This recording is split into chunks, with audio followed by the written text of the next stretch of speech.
Good evening, everyone. We're going to start the press conference with an opening statement from head coach Alan Knipe. Then we'll open it up to questions for coach, as well as Aiden Knipe, Alex Nikolov, and Spencer Olivier for the media.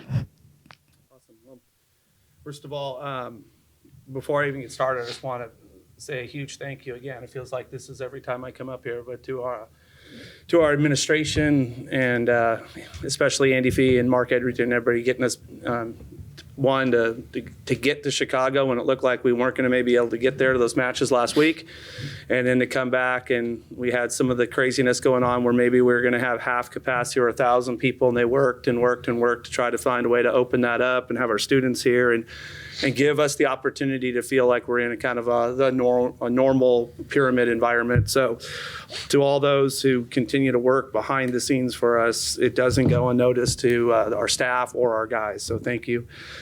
The match was great for us. That's a good team. You know, they're really well coached. They do a lot of really good ththings to put some pressure on you. They try to pick up the tempo and throw balls around. They're trying to set really fast out in front. They change up their middle blocker routes, and they did a lot of really good things. And we had an opportunity to put the first set away, and we didn't really do that. That was kind of on us. There was a couple of gaps in the match where I don't think we were prepped to pass the ball as well as we did all night. Like, our numbers are really good. We passed the ball great, and it was a big part of why Aiden had such, a good time running the offense, hitting 431 against a really good team. And I don't know if I think one set we were 393, every other set over 400.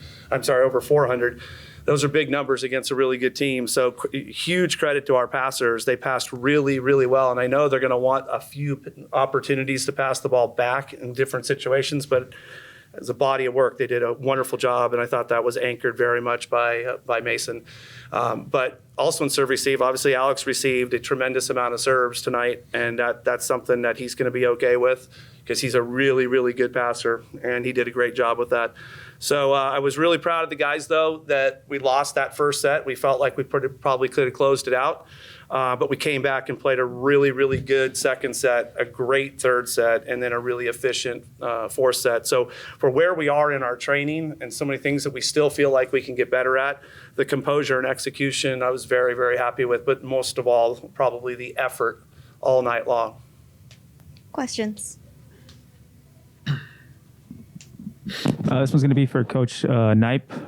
This is Ignacio Cervantes from Daily 49er. Coach Knipe, you mentioned how the first set you guys went down and it was a bit difficult, but you guys grew into the match as the game went on. Can you describe what it was like in the huddle before second game? Yeah. What you told the guys, let them know to stay into it, and what you made sure to let them know so they could come out and take the next 3 games? Yeah, before you can take the next 3, you got to get the next 1, right? And sometimes there's a little bit of a hangover or feeling sorry for yourself after you feel like you didn't close out a set. I think our guys did a really good job of taking ownership that there's a difference to being executed out of a set and feeling like you kind of self-inflicted. And with zero disrespect to a really good Ohio State team, we felt like at the end of that set we kind of self-inflicted. So it didn't take a whole lot. I think the guys took a lot of ownership that we just need to clean this up a little bit, earlier prep and serve receive, and trust all of our hitters, which we did as the set went on. And the execution just got better and better and better. Like I said, we hit 400 in set 2, 481 in set 3, and 448 in set 4. So we played a really, really efficient game. And I thought our serving was great because we put a tremendous amount of service pressure on Ohio State. And with 6 aces and only 13 errors, it's a wonderful ratio. But what doesn't show in those stats is all the opportunities that we got to block balls, dig balls, because we got them off the net. Because that's a good team that's trying to run a good offense.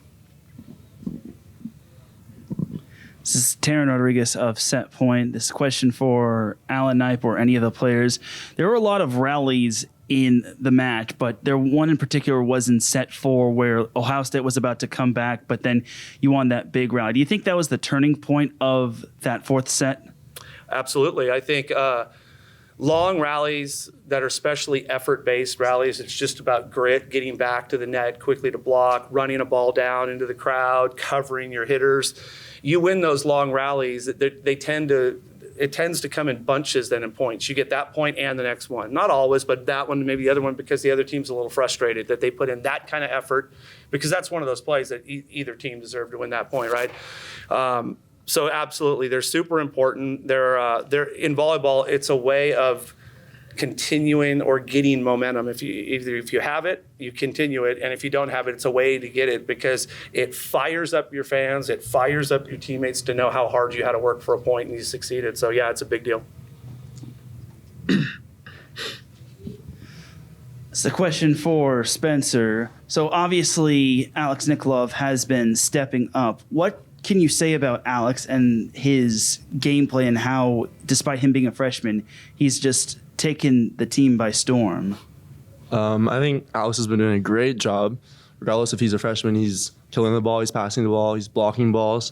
And it actually just really makes it easier on the pin hitters and all the other hitters, how people are so worried about him that it just frees us up a little bit more. So I think he's doing a great job.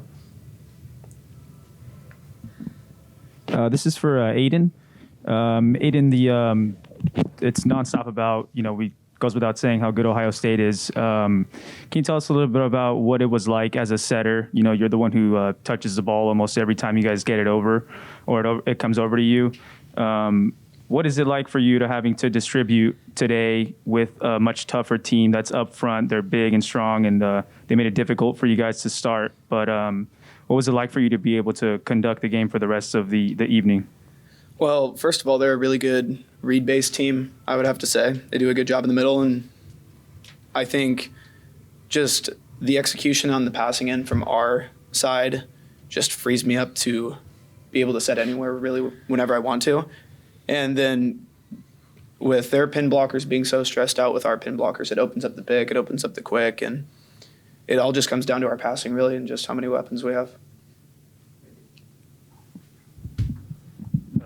Aiden Curry for the 562.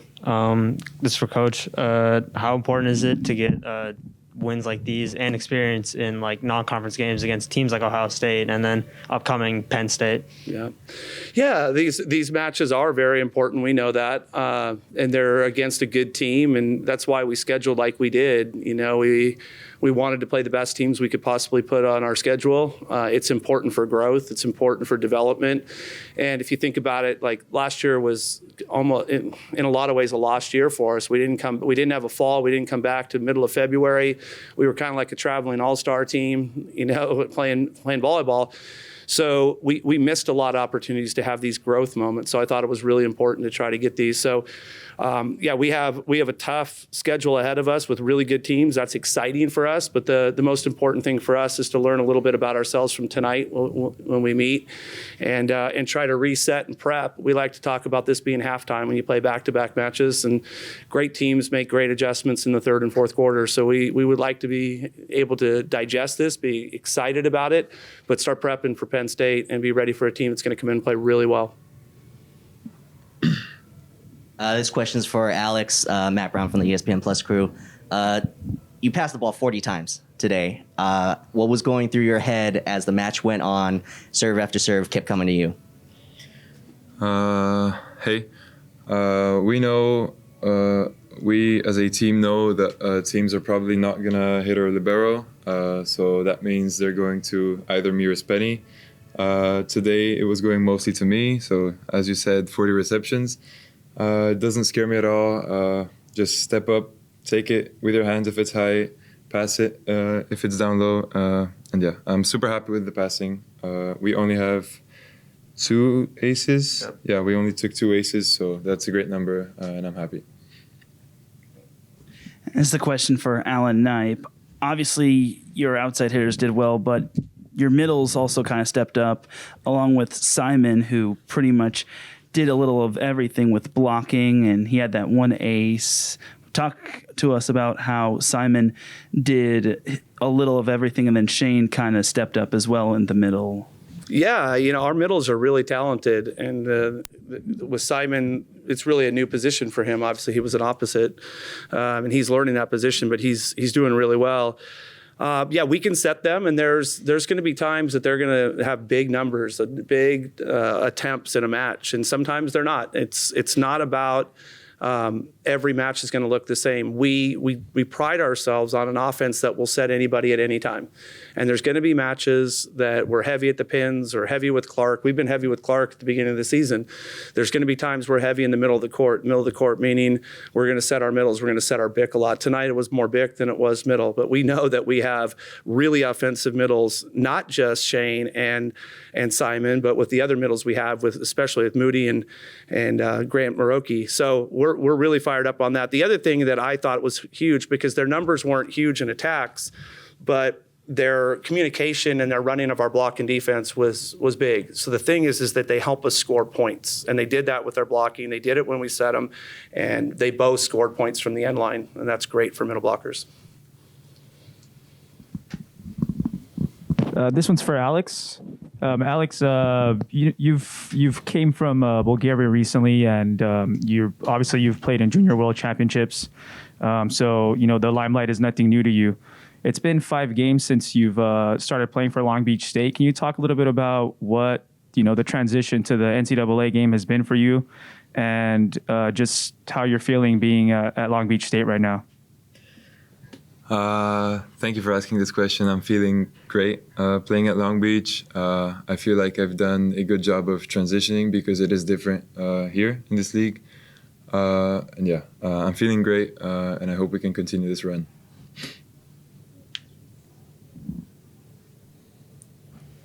As for any of the players, do you feel like the way you guys lost the first set, like you kind of used that to feel the way you played the next 3 sets almost? Yeah, for sure. Whenever you take a loss, when you feel like you could have gotten the win, I think it definitely fuels you and gives you some sort of motivation. I think we're pretty good though on playing one way and always feeling like we should play hard. Shouldn't have to take the loss to get us going. So I think, yeah, it did give us a little bit, but we're always trying to do our best no matter what situation we're in. And it's the question for Alan. Tomorrow you've got Penn State, which has kind of been in a little bit of a lull as they just lost to Santa Barbara and then they lost to USC and UCLA. How are you going to prepare for that Penn State team? And have you seen a little film on them, a team that has returned all but one of its players from last year? Yeah, we watched some video. We certainly prep for both teams. You don't have time to do all your prep, the night after the first game. And I think our guys are incredibly mature about being able to watch video, heavy on Ohio State with a taste of Penn State, and then we'll get some more. Actually, right now for about a half an hour, and then get some more in the morning. I have no idea what happened at the Santa Barbara game, so I'm learning this real time right now that they lost the match. So it really doesn't matter to me. This is a really talented team. They fire the ball. They will probably set the ball as fast as any team we will see all year. That's great for us. It'll stress our block to make good reads and get our block of defense in the right spot. But more importantly, they'll be responding off a loss, which we know we'll see a spike in their energy level and their aggression probably from the end line with their serves. This is once again, Mark is a good friend of mine, their head coach. He's been there a long time. They've had a tremendous amount of success, and I have a tremendous amount of respect for them, as does our entire program. So the prep will be like we prep for every team. Penn State becomes the most important match for us tomorrow night because it's the next one on our calendar. Ohio State was the most important one tonight, so we'll prep the same way we did, and we'll go out and try to be better than we were tonight, and probably know that we're going to have to do some things in a different way to be successful against a different team. It won't be the same match. Thank you, guys. Awesome. Thank you.